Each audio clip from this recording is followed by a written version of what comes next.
When people find out there's a chaplain involved in hospice care, the reactions are pretty predictable.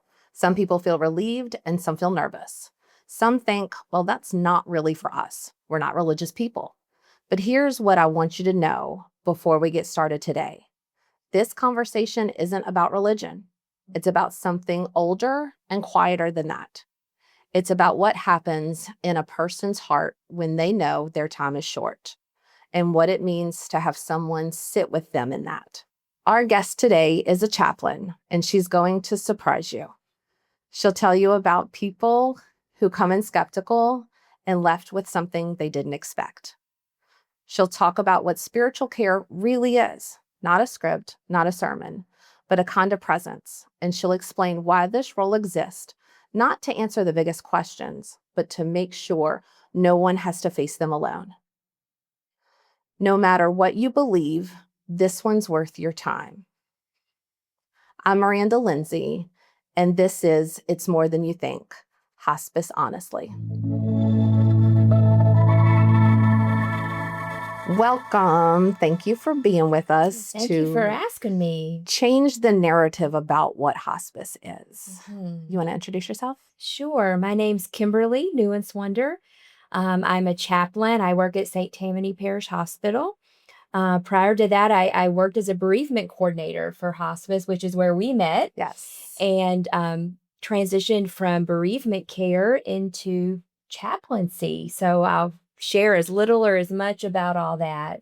It's just been a real beautiful journey and privilege of walking with people. So let's start with describing the role of a chaplain and how you fit into the care team. The role of the hospice chaplain is not to preach or to convert. I think you mentioned that. Yeah. It's not to come in and even try to figure out, all the ins and outs of a person's life and their whole history.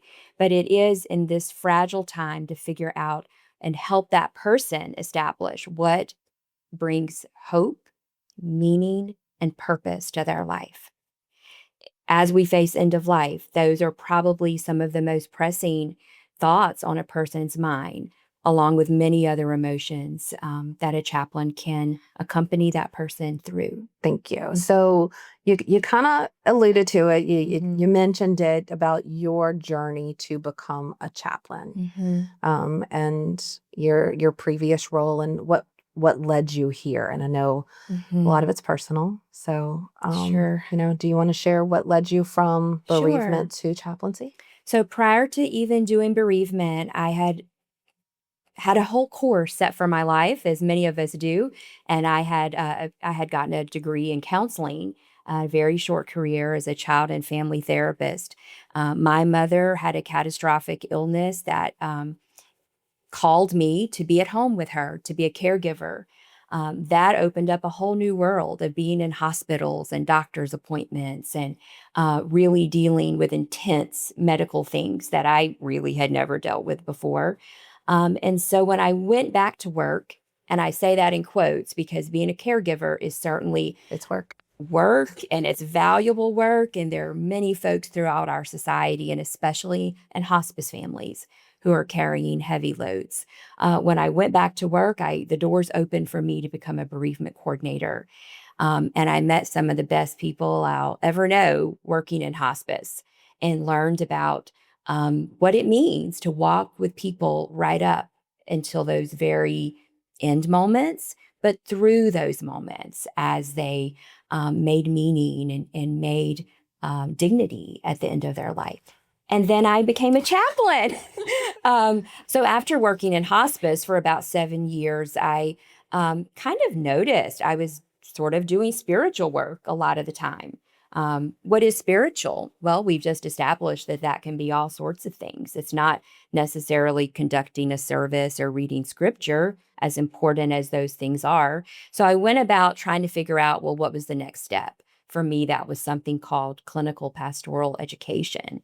And that is what many chaplains in hospitals and hospice do to have that necessary training and the necessary certifications. So that was your process, huh? That was a whole process. And clinical pastoral education, more than just teaching a lot of education, is a experiential training program.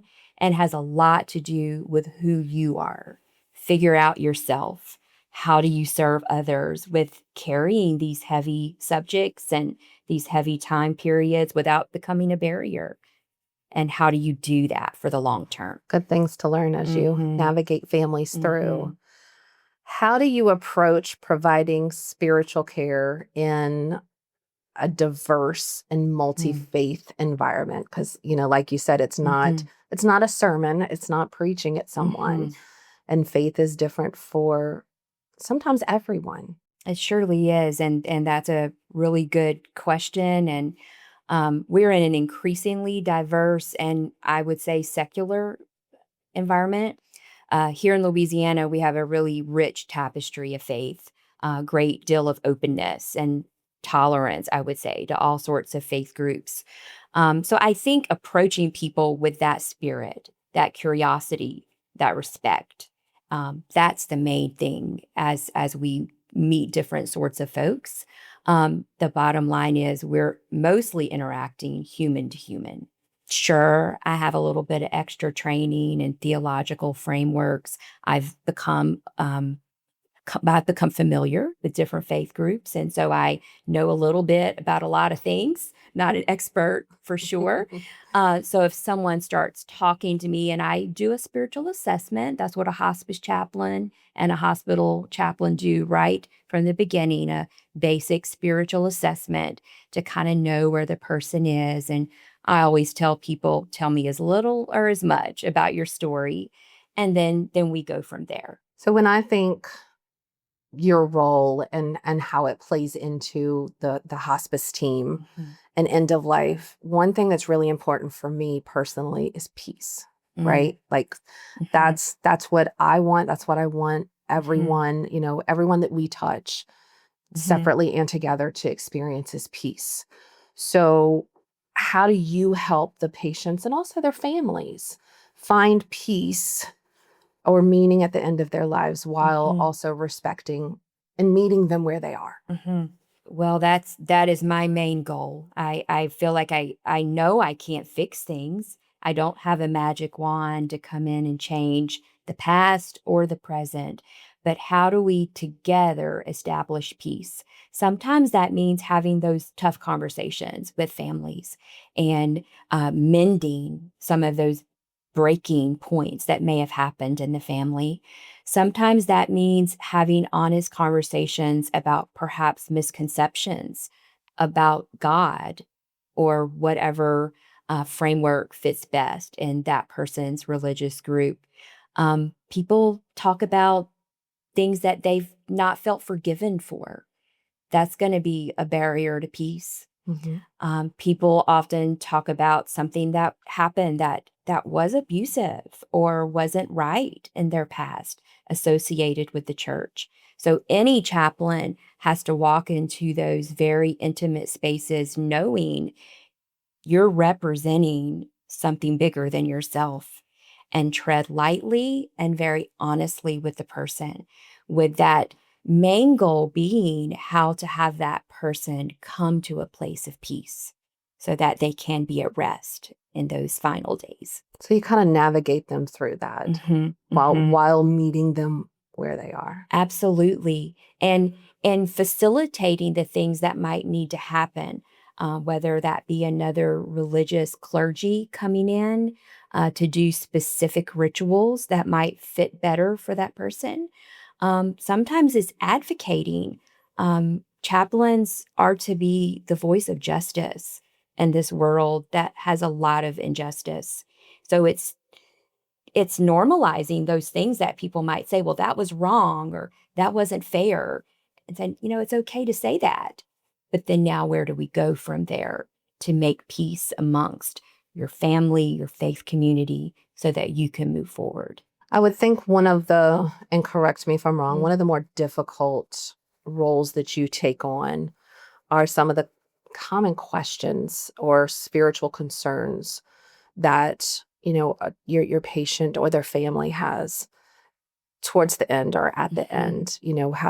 What are some of the common questions that maybe we want to let everyone know, or they're completely normal? Like these are normal questions that you may have. I think even the most religious people, faithful, good people, sometimes when we're faced with mystery, we say, well, what is next? Are these things I've been taught to believe true? Well, we certainly rely on our documents of faith, whether, scripture or other books. We point to those things, but ultimately we acknowledge that there's a lot of mystery. Another question would be just the big question of why is there suffering in the world?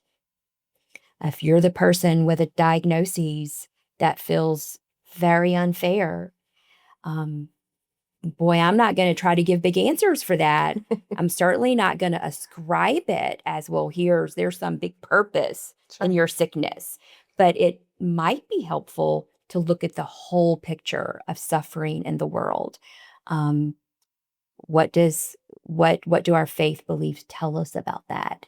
What have many people along the way written?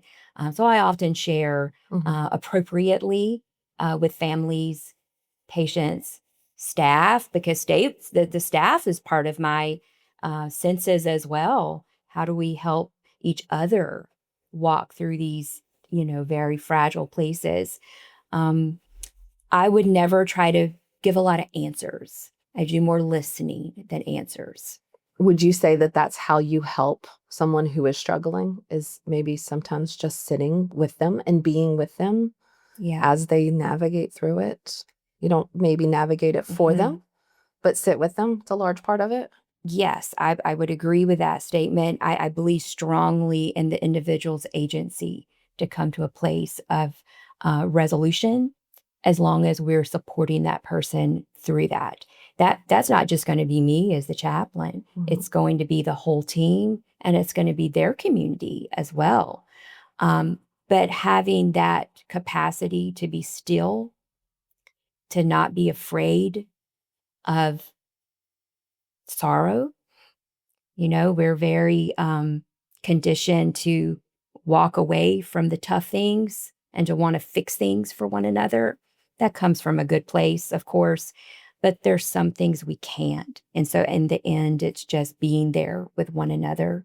So we've kind of talked about it and being open, and every journey is individual. How do you handle situations where a patient's beliefs just greatly vary from your own? There have only been a few instances that I can think about, and as I prepared to come today, I thought about those instances and, how you carry those things that sometimes feel like failures. Ultimately, we're not doing any of this alone. So we always want to be able to share with other team members who might be a better fit for the patient. I strongly believe that nurses and CNAs and caregivers are also doing spiritual work. There's certainly not, a monopoly with the chaplain. Certainly a really, really different point of view might bring up certain emotions in me. So I would need to examine that. What do I need to learn? How do I need to change as I support the person? And certainly bring in folks as needed. It's not that common normally. Once people know that you respect where they are, and I'll even say, can I call so-and-so for you? Or can I call this particular faith leader? No, you're fine. You're fine. You're good. So it's interesting. The more we ourselves are permeable and less certain, the more that provides openness for the patient. Maybe a level of comfort that they didn't think that they would have. Yes. Awesome. I hope that makes sense. Of course. What advice would you, and I'm sure you come across this a lot, what advice would you give someone who's hesitant to engage with a chaplain or other spiritual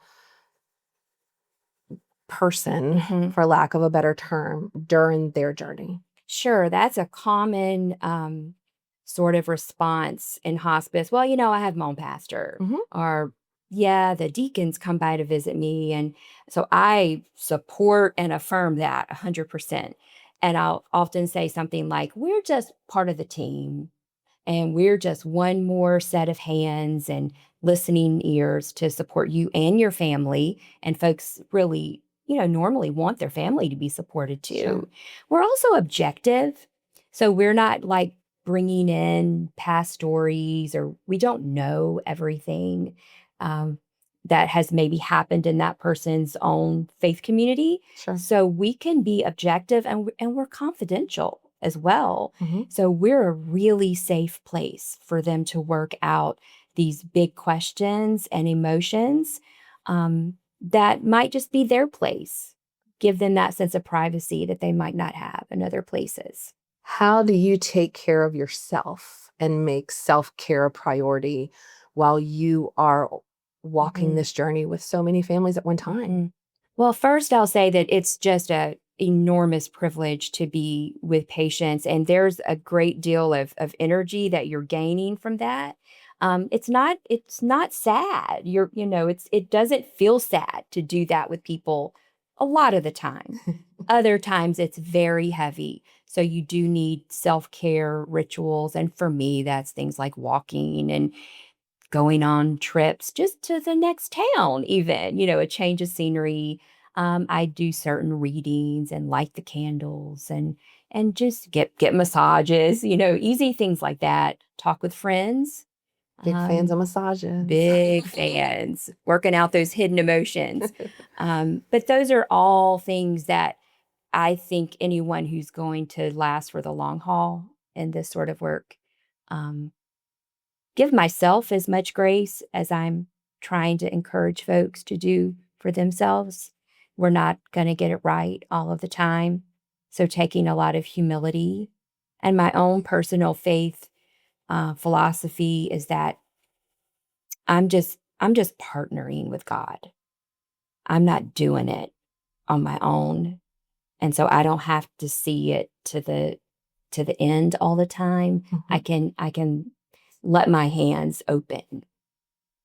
And that's a freeing sort of um, philosophy to hold on to, that I don't have to do it all. And you don't need to. Mm-hmm. Yeah. Mm-hmm. Do you have any final thoughts that we didn't touch on? Anything that you want to share with our listeners here? I think I would just say, I would remind people they're not alone. Whether they're dealing with their own illness or diagnoses or crisis, or they've lost someone, and they're dealing with sadness and grief. Those are part of the human condition, and you don't have to do it alone. Find a trusted friend or clergy or grief support group. Walk with other people. The burdens are just lighter when we don't try to do it ourselves. Beautiful. Kimberly, thank you for all that you do and for being here with us. Thank you. I enjoyed it. Yeah, thanks. Again, I'm Miranda Lindsay. Thank you for tuning into our episode. We'll see you next time.